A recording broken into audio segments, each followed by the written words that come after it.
Hey everybody, Michael Snyder, Pacific Northwest Weather Watch. Today is June 19th, and right now we're looking at the visible satellite imagery. This is yesterday afternoon, and you can see we did have thunderstorms out there across northeast Washington, British Columbia, and some of the east slopes of the Cascades of Washington as well. If I put this into motion, you can see those lightning strikes out there, again, producing some pretty prolific lightning amounts there with some of these cells moving across the area up towards Lake Chelan, and again, the east slopes of the Cascades, and we lose that diurnal heating there, and the thunderstorm activity comes to a close, and then we emerge into this morning there. Nice clear skies out there across much of the area. You can see Mount Rainier right here and some of the Cascades of Oregon, Washington, and we do have a thunderstorm chance again today. We'll take a look at those details here coming up, and we're going to be warming up here across Pacific Northwest as we go towards this weekend, and we'll dive into those details as well. If we take a look at today's thunderstorm outlook, it does include some of the Cascades and some of eastern Washington, including Spokane and Missoula. Again, today and tomorrow, some of the North Cascades, British Columbia would be included in that activity there as well. And then we're going to be pushing that energy off to the east here before we bring another trough as we go through later this weekend. We'll go into those details here more in a moment. This is the chance of thunderstorm activity today. Again, the North Cascades, kind of northeast Washington, Idaho, Panhandle, northern portions, western Montana, British Columbia, higher terrain especially, and prolific lightning producing cells out there wherever they do form here. It's probably not going to be as widespread as it was yesterday, but heads up, eyes on the sky out there, especially across the higher terrain up towards British Columbia.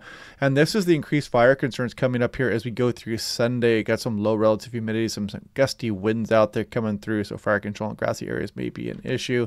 And this is Pendleton, Oregon. You can see Friday, Saturday, probably the warmest days coming up here.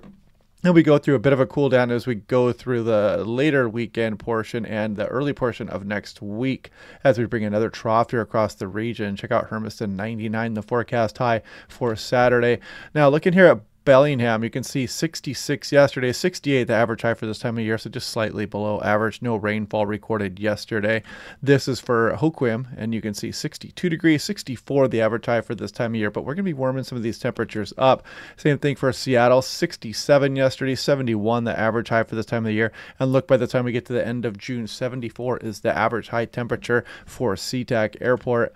Now, taking a look at the European model, this is that troughing here that's been bringing those thunderstorms here, and then it starts to move off to the east, of course, as we go through the end of the week, and you can see the bit of a ridge building here. So it's going to allow us to warm up here, especially as we go through Saturday, but then you can see on Sunday, we got this next system out here across the Gulf of Alaska, western BC, and that's going to be cooling us down and kicking up an onshore flow here and increasing some of the fire concerns again as well, especially east of the mountains. And if we take a look at the European, this is 700 millibars, about 10,000 feet. I always like to give the visual diagram of what is going on above us, and you can see that chillier air starting to modify here as we go into the day Friday and Saturday, warming up here across Pacific Northwest. But then you see the next bulk of cold air starting to arrive as we go on in through Sunday. Taking a look at lightning flash density potential, I just want to show you the European. It is calling for some lightning potential across the higher terrain. So again, heads up for that. It's probably being a little overzealous here with some of this activity, but there could again be a few thunderstorms today. And then as we go on into tomorrow, you can see maybe a few storms again as well. Then Friday, we're going to push that activity off to the east across some of the Idaho, Panhandle, and Montana. And then as we go on into Saturday, you'll notice the coverage should be much less. But then we've got our next system rolling in here, and we're going to be going to the details on that one here probably a little bit more tomorrow, just to see what kind of activity that will bring. Will it bring some thunderstorms or not? And just how much will we cool down? Take a look at composite reflectivity in the North American model, and this is what the Doppler radar may look like as we go through the day today. It does show a few showers trying to stir up across some of the higher terrain here. So again, just eyes on the sky, heads up for that. And as we go through Thursday, a little bit less coverage there, it looks like. And then as we go through Friday, some of that stuff will be pushing off to the east by that point.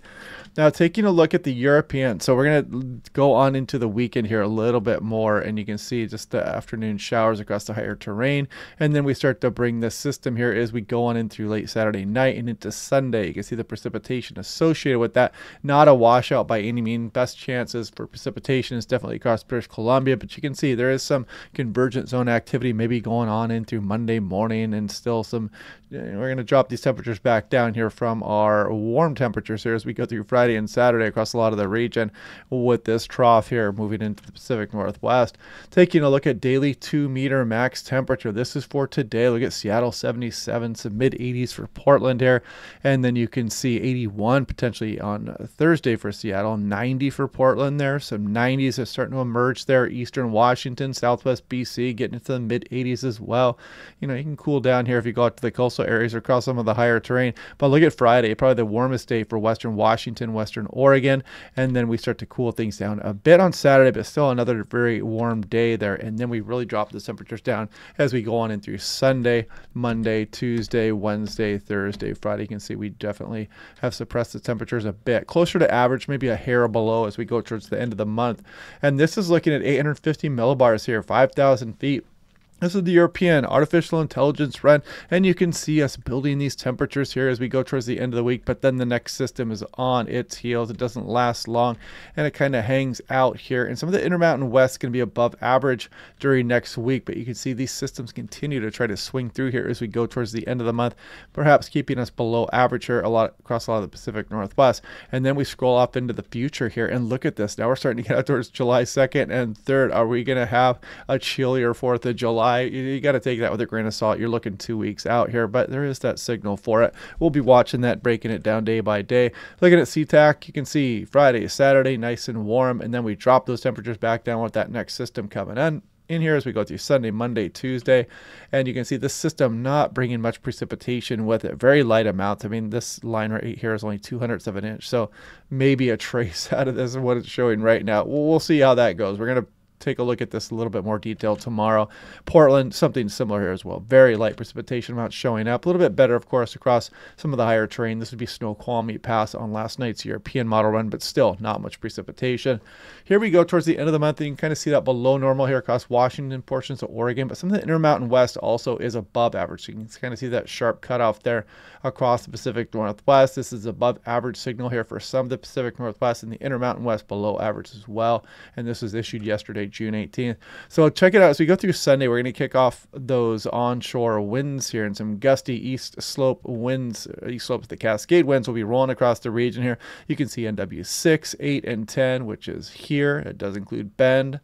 And where is 8? Right there, northwest, it would be Omak. And there's 10, Spokane, Ritzville, Moses Lake, Tri-Cities. You guys know the drill here. When the winds start kicking up here and you get some of these warmer days, you can really start that fire danger ongoing here. And you can go ahead and check this out too if you want. You can see where ongoing fires are. It looks like there was some kind of a smaller fire here. I think it's about 250 acres there off to the east of Kennewick that kicked up yesterday as well. So we do have a few fires out there right now, but nothing too crazy going on just yet. But anyway, yeah, get out there and enjoy that sunshine. We're definitely going to be warming up here over the next few days. Again, thunderstorm potential there across the higher terrain, BC, Northeast Washington, Idaho Panhandle, and Montana. So eyes on the sky in those locations.